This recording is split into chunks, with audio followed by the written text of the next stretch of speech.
यांना निवडून देतात शिवी सभागृहात गेली किंवा अपशब्द वापरला, असंविधानिक शब्द सभागृहात वापरला. कुठली शिवी?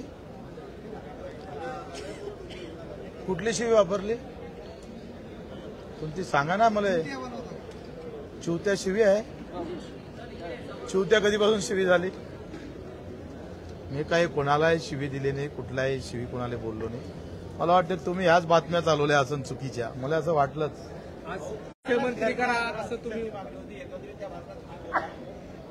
मला असं वाटतं का सगळ्या समाजाला नेतृत्व दिलं पाहिजे आणि पूज्य बाबासाहेब आंबेडकरांचे ते वंशज आहे तर त्यांना का बरं मुख्यमंत्री करू नये? मुख्यमंत्री माझं असं मत आहे पहिले का मी या अधिवेशनामध्ये या विषयावर बोलताना मला असं वाटलं का 8 मराठे मुख्यमंत्री झाल्यावर मराठ्यांना आरक्षण मागावं लागतं आणि मग अशा अवस्थेमध्ये सगळ्या समाजाला नेतृत्व द्यायला काय हरकत आहे? सगळ्याला दिलं पाहिजे ना. माडी असन, तेली असन, धनगर बांधव असेल, आदिवासी असेल, सगळ्यांना जाऊ द्या ना तिथपर्यंत. काय सरकारमध्ये म्हणजे काय मी काय बोलावं, प्रत्येक शब्द कसा बोलावा असं थोडं बंधनं थोडे असते. हे हमारी मन की बात आहे. पण प्रकाश आंबेडकर मुख्यमंत्री झाले तर राज्यात शांतता निर्माण होईल असं तुम्ही म्हणाले. मग इथं आता राज्यात शांतता निर्माण झाली नाहीये, शिंदे सरकार आहे असं तुम्हाला वाटतं का? नाही, शांतता मला असं वाटतं का सगळ्या समाज बांधवाला जर त्याच्यात घेतलं तर ते कळेल आणि सगळ्यांना समाधान पण होईल, त्याच्यानं शांत होईल. साहेब आणि मनोज जरांगे यांना शांततेचं आवाहन केलेलं आहे. मला असं वाटतं का जरांगे साहेबांनी व्यक्तिगत कोणावर टीका टिप्पणी करू नये, एकेरी भाषेत बोलू नये. कारण ते बोलले म्हणजे समाजानं बोललं असं होतं, म्हणून तेवढी जर शांतता ठेवली, एवढं शांततेत एवढी मोठी ताकद त्यांच्यामध्ये आहे तर अशा वेळेस आक्रमक व्हायची गरज नाही आणि कोणाला एकेरी भाषेत बोलू नये. कोणा काय बोललं ते जाऊ द्या, कोणाची चूक आहे ते जाऊ द्या. पण मला असं वाटतं का आपल्यापेक्षा वयानं मोठे असणारे त्यांच्यासोबत आपण एकेरी भाषेत बोलू नये आणि तो विषय सोडून मुख्य आपण आरक्षणावर लक्ष घालावं. महापुरुषांच्या नावावर राजकारण करणाऱ्यांना पेटवलं पाहिजे असं तुम्ही आता बोलले, हे असंवैधानिक भाषण आहे का? नाही, पेटवलं पाहिजे हे कुठं आहे? गाणे आहे. तुम्ही सांगा कित्येक, आता मला ते येऊन नाही राहिलं, शेतकऱ्याच्या संदर्भातलं गाणं आहे, उठा शेतकऱ्यानो पेटू रान, हे काही तुम्ही सांगा. हे तर कवीनं त्याचा मोठा चांगला उल्लेख केलेला आहे. तर माझं असं म्हणणं आहे का कुठलाही महापुरुष एका जातीपुरता मर्यादित नसतं, धर्मापुरता मर्यादित नसतं, तो सगळ्याच जातीचा असतं. ते सांगण्याचा मी प्रयत्न केला आणि महापुरुषाच्या नावानं जर कोणी आग लावत असेल तर ते चुकीचं आहे, त्याला पेटवलंच पाहिजे ना. महाराष्ट्रातील सर्व जाती धर्माचे लोक आज मराठा आहेत, हे तुम्ही आज हे मी नाही म्हटलंय, हे तुम्ही हेच तर चुकीचं करताय. महात्मा ज्योतिबा फुलेनं म्हटलंय आणि हे माझ्यावर पुस्तक आहे. नंतर भीमराव रामजी आंबेडकर यांचं चारित्र्य खंड 10 मध्ये मी सांगितलं. मी एकही गोष्ट बगैर पुराव्याचं बोललो नाही. महात्माजी फुले आणि बाबासाहेब आंबेडकर हे पूजनीय आहे सगळ्यासाठी आणि त्यांनीच म्हटलं आहे, म्हणजे त्यांच्या पोहाळे म्हटलंय त्यांनी.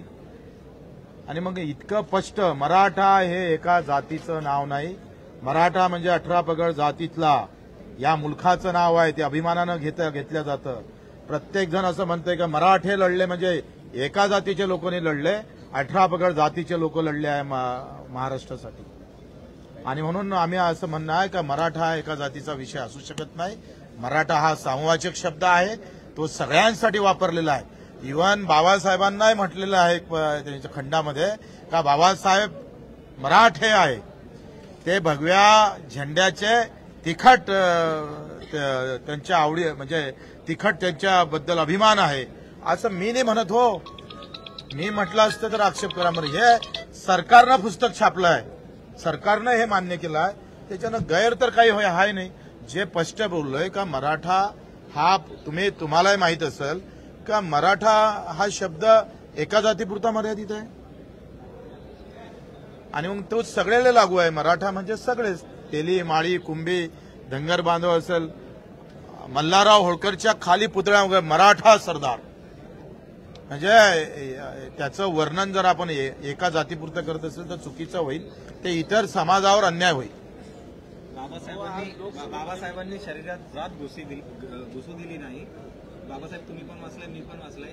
तो काळ म्हणजे ते वाचन आणि आजची परिस्थिती आज राज्यात बऱ्यापैकी मला वाटतं जातीवर हे जे काही आता आरक्षण भेटन काही होऊन सगळं चांगलं होईल, पण आज जातीमध्ये जे भेद आहे, जे म्हणजे वैर वाढत आहे, ते मला वाटतं खूपच म्हणजे अतिशय शरमनाक आहे, अतिशय वाईट आहे.